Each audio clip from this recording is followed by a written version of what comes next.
Hello guys, welcome back to Shivansh Art. उम्मीद करता हूँ कि आप सब ठीक होंगे, स्वस्थ होंगे और मस्त होंगे। तो चलिए बिना किसी देरी के शुरू करते हैं आज की इस रोमांचक वीडियो को, जिसमें हम बात करने वाले हैं पर्सपेक्टिव के बारे में, जो कि हम पिछली वीडियो में कर चुके हैं। बट जल्दी जल्दी रिकैप करते हैं और फिर बढ़ते हैं आज की वीडियो पे आगे। तो सबसे पहले हमें ये जानना है, पिछली वीडियो में जैसे कि मैंने आपको पिछली वीडियो में बताया था कि पर्सपेक्टिव क्या होता है। पर्सपेक्टिव होता है एक टू डायमेंशनल सरफेस के ऊपर जब हम किसी भी थ्री डायमेंशनल ऑब्जेक्ट को एज इट इज़ रियलिस्टिक तरीके से ड्रॉ करते हैं, उसमें जो चीज़ हमारी हेल्प करती है वो होती है पर्सपेक्टिव। ठीक है। सेकंड चीज, पर्सपेक्टिव कितने तरीके के होते हैं? पर्सपेक्टिव होते हैं तीन तरीके के, 1 पॉइंट, 2 पॉइंट और 3 पॉइंट पर्सपेक्टिव। एक और होता है, वो होता है मल्टी पॉइंट पर्सपेक्टिव। इसके ऊपर हम कभी बात करेंगे। आज हम बात करने वाले हैं 1 पॉइंट पर्सपेक्टिव के ऊपर। इसी के आज मैं आपको बताने वाला हूँ 1 पॉइंट पर्सपेक्टिव से आप एक अच्छी सी ड्राइंग कैसे ड्रॉ कर सकते हैं। तो चलिए जल्दी से आगे बढ़ते हैं। मैं बहुत ज़्यादा एक्साइटेड हूँ आप लोगों के साथ आज पर्सपेक्टिव के बारे में चीज़ों को शेयर करने के लिए। जल्दी से बता देते हैं इसमें कौन कौन सी चीज़ें यूज़ होने वाली है। एक रोलर, स्केल फीता, दूसरा पेंसिल, तीसरा पेंसिल नहीं, बस एक स्केल, एक पेंसिल, और लाइन टेढ़ी मेढ़ी जाए तो इरेजर भी हो सकता है। बट पेंसिल और स्केल जरूरी है। मैं आपको बोलूँगा कि स्केल का यूज़ करें, और जब आप एक्सपर्ट हो जाएंगे तब तो आप अपनी मर्जी के मालिक है। फिलहाल के लिए आप स्केल का यूज़ करें। सेकंड, पर्सपेक्टिव में कौन कौन सी जो रूल्स है वो हमें जानने होते हैं, क्या क्या चीज़ें जो हमें पता होनी चाहिए। तो सबसे पहले हमें पता होना चाहिए हम कौन से पॉइंट कौन से पर्सपेक्टिव का यूज़ करें, 1 पॉइंट का, 2 पॉइंट का, 3 पॉइंट का या मल्टीपल पॉइंट का यूज़ करें, किसका कर रहे हैं। तो आज हम क्या कर रहे हैं, 1 पॉइंट पर्सपेक्टिव के बारे में बात कर रहे हैं। तो 1 पॉइंट पर्सपेक्टिव आपको तो पता चल गया। ठीक है। सेकंड चीज़ हमें पता होना चाहिए वेनिसिंग पॉइंट। ठीक है। वेनिसिंग पॉइंट किसे कहते हैं? वेनिसिंग पॉइंट वो होता है जिस पॉइंट से हम क्या लेते होते हैं, एक रेफरेंस लेते होते हैं कि इस ऑब्जेक्ट को हम किस तरीके से ड्रॉ करेंगे। तो आप एग्जाम्पल के लिए ये ड्राइंग देखिए। तो ये क्या, ये अपने ऑब्जेक्ट है जो हमने ड्रॉ करे हैं, जो मैं आपको भी बताऊंगा आगे। और ये जो पॉइंट है इसे कहते हैं वेनिसिंग पॉइंट। ठीक है। जहाँ पे ये सारी की सारी लाइनें जो गायब होती दिखाई दे रही है, ये होगी वेनिसिंग पॉइंट। थर्ड चीज़ है विंटेज पॉइंट। अब देखिए विंटेज पॉइंट है, ठीक है, तो ये हमारा वेनिसिंग पॉइंट है। और इसके ठीक सामने जो मेरा व्यू है, जैसे ये मैं हूँ और मैं इस पॉइंट को देख रहा हूँ, तो जो मेरा प्लेस है जहाँ पे मैं खड़ा हूँ वो होगा अपना विंटेज पॉइंट। इसे शॉर्ट में आप कह सकते हो, नॉर्मली क्या कहते हैं, स्टैंडिंग पॉइंट, जहाँ से आप किसी चीज़ को देख रहे हो और उसी आई लेवल से आप चीज़ों को क्या कर रहे हो, ड्रॉ कर रहे हो। फोर्थ चीज़ होती है अपनी ऑर्थोगोनल लाइन। ऑर्थोगोनल लाइन का मतलब है कि एक ना ये फोकस करना पड़ेगा। ये जो लाइन है ना, ये वाली लाइन है जिनसे हमने क्या किया, ऑब्जेक्ट को अपने ड्रॉ कराया। ये जो लाइनें हैं ये होती है अपनी ऑर्थोगोनल लाइन, जिनकी मदद से आप मतलब ऑब्जेक्ट को ड्रॉ कर रहे होते। तो ये होगी अपनी ऑर्थोगोनल लाइन। और इसे चलते हैं अब स्टूडियो में आप सभी का फिर से स्वागत है। और चलिए शुरू करते हैं वीडियो को कि क्या चीज़ है। अभी जैसे कि आप देख रहे हैं, मैं जो स्केल है उसे सेट करा है, और सेट करने के बाद मैंने यहाँ पे एक लाइन खींची है जिसका नाम है हॉरिजॉन्टल लाइन। हॉरिजॉन्टल लाइन, और यहाँ पे मेरी लीड गिर गई, अब तो बस निकालनी पड़ेगी बिकॉज वो छोटी हो गई थी। अभी यहाँ पे लगाएंगे हम एक वेनिसिंग पॉइंट। देख रहे हैं ना, ये जो पॉइंट है इसे कहते हैं वेनिसिंग पॉइंट। ये हमारा आई लेवल होता है, और ये जो लाइनें खींचे इन्हें कहते हैं ऑर्थोगोनल लाइन। उम्मीद करता हूँ कि इस वीडियो के साथ आप सभी का क्या है, जो भी डाउट्स हैं वो सारे के सारे क्या होते रहेंगे, क्लियर होते रहेंगे।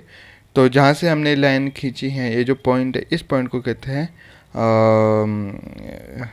इस पॉइंट को कहते हैं वेनिसिंग पॉइंट। और उसके बाद जो उस पॉइंट से हमने लाइन खींची हुई है उसे कहते हैं ऑर्थोगोनल लाइन। और अब जो सामने का व्यू है, जो कि आप देख रहे हैं, मैं बॉक्स बना रहा हूँ। तो ये क्या है, ये हमें दिख रहा है, तो इसकी जो शेप है हमने खुद से ड्रॉ करनी होती है। इसमें पर्सपेक्टिव का यूज़ तो क्या ही करना है। इसमें पर्सपेक्टिव का यूज़ नहीं होता है, आई मीन पॉइंट का यूज़ नहीं होता है। ये अपने उससे अपनी इमेजिनरी से ड्रॉ कर रहे हैं। अगर आप जैसे कि मैं तो अभी इमेजिनेशन ड्रॉ कर रहा हूँ, कोई अपने दिमाग में जो भी आ रहा है उसे ड्रॉ कर रहा हूँ। अगर आप कोई ऑब्जेक्ट ड्रॉ करें तो उस ऑब्जेक्ट को आपको ड्रॉ करना पड़ेगा। लेकिन अगर मतलब कि इमेज नहीं करे तो खुद से ड्रॉ करना है। बस आपको इतना ध्यान रखना है कि जो वेनिसिंग पॉइंट है उस वेनिसिंग पॉइंट से आपने सिर्फ ऑर्थोगोनल लाइन लेनी है, फिर चाहे वर्टिकली हो चाहे हॉरिजॉन्टली हो। तो ये अपना फ्रंट व्यू था, और अब हम ड्रॉ करेंगे इसकी राइट साइड से। अगर हमें राइट साइड से देखने की बॉक्स कैसा दिखता है तो देखते हैं राइट साइड से कैसे दिखेंगे। उसके लिए सिंपल सा है, 3 ऑर्थोगोनल लाइंस ड्रॉ करो। उसके बाद जो अपना फ्रंट व्यू है, जो हमें सामने है, सामने वाला जो सीन है वो कैसा दिख रहा है उसे ड्रॉ करना है। और उसके बाद क्या करना है, हमें जो अपना एंड है, ठीक है, जो एंड वाली जो अपनी लाइन है उसे ड्रॉ करना है। और आपका बॉक्स रेडी। उसके बाद उस पर शेडिंग करो मस्त से, जिसके ऊपर मैंने ऑलरेडी बहुत सारी वीडियोस ड्रॉ करे। तो जाओ और जाकर के उन्हें देखो, लिंक डिस्क्रिप्शन में मिल जाएगा। उसके बाद शेडिंग हम थोड़ी देर में इनके ऊपर करते हैं अभी। लेकिन अभी फ़िलहाल क्या कर लेते हैं, थोड़ी आउटलाइन ड्रॉ कर लेते हैं। और आउटलाइन ड्रॉ करते हैं इस वक्त हम लेफ़्ट वाले से। अगर लेफ़्ट ये बॉक्स हमें लेफ़्ट साइड से देखना है तो कैसा दिखाई देगा। तो इसमें मैंने थोड़ा लाइनें जो है ऊपर अपर वाली थोड़ी, ये बॉक्स मैंने सिंपल सी बात है कि ये बॉक्स मैंने थोड़ा बड़ा बना दिया, उसके लिए मुझे माफ़ करना।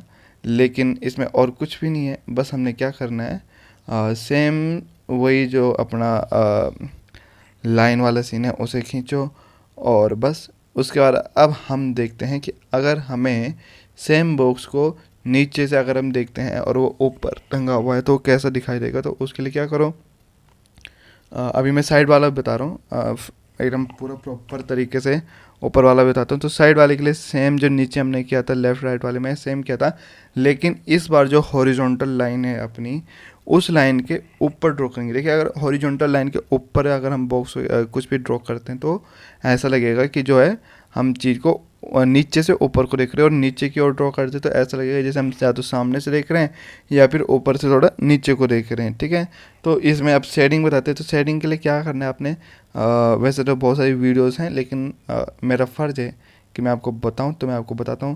देखिए जिस साइड से आपने सबसे पहले तो ये डिसाइड करना है कि जो आपका ऑब्जेक्ट है उसमें लाइट कहाँ से पड़ रही है, ऊपर से नीचे लेफ़्ट राइट कहाँ से आ रही है। तो मैं सोचता हूँ कि मेरे जो भी ऑब्जेक्ट है उन पे ऊपर से लाइट आ रही है।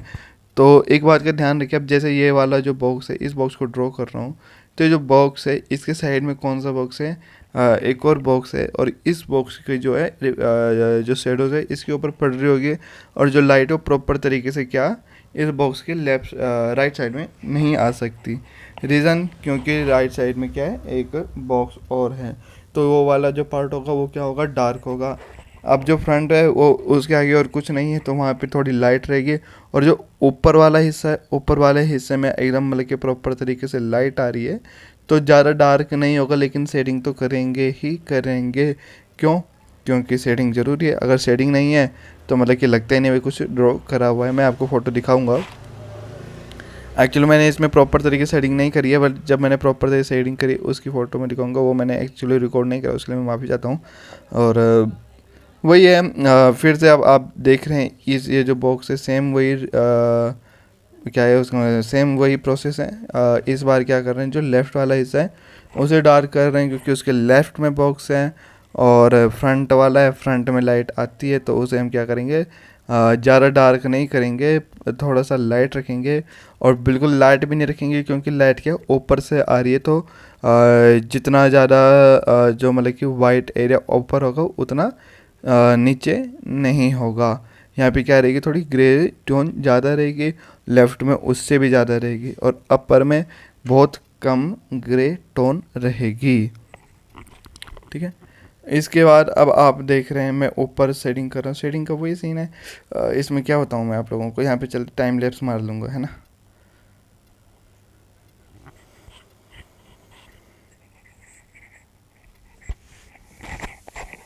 अच्छा, अब अगर हमें सेम बॉक्स को अपने मतलब कि इस हिसाब से ड्रॉ करना है कि ना तो हमें उसका नीचे वाला हिस्सा अच्छे से दिखे, नीचे वाला हिस्सा उसका दिखे ही ना, और जो ऊपर वाला हिस्सा है वो भी हमें ज़्यादा अच्छे से ना दिखाई दे, तो कैसे ड्रॉ होगा।